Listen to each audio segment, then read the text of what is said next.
sheri ngenda shaka ngo umbwire ikibazo cyose ufite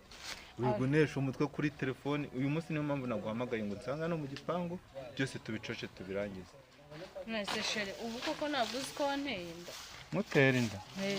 ako uzi ko iwacu tubyara dufite imyaka 40 hanyuma se umuntu w'umwana agira ubwanwa bungana gutya ubwanwa se no kubyara bihuriye he umuntu ufite ubwanwa bungana gutyo se ubwo nguzi reka nkubaze ubwanwa nibwo butera inda cyangwa ubwanwa umuntu abumera igihe baravuga ngo umuntu ufite ubwanwa ngano ok ibyo tubyihorere wizana ibintu by'ibiteshwa guzanga ubundi wazanywe n'icyano n'icyo uri naje kukubwira ko wanteye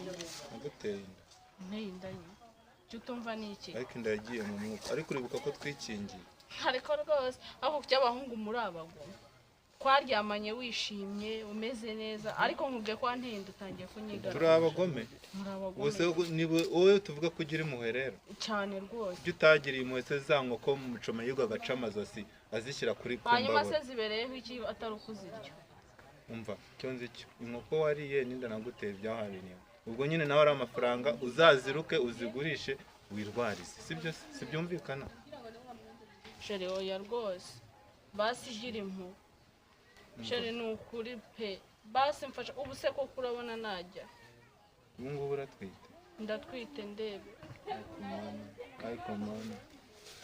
sheri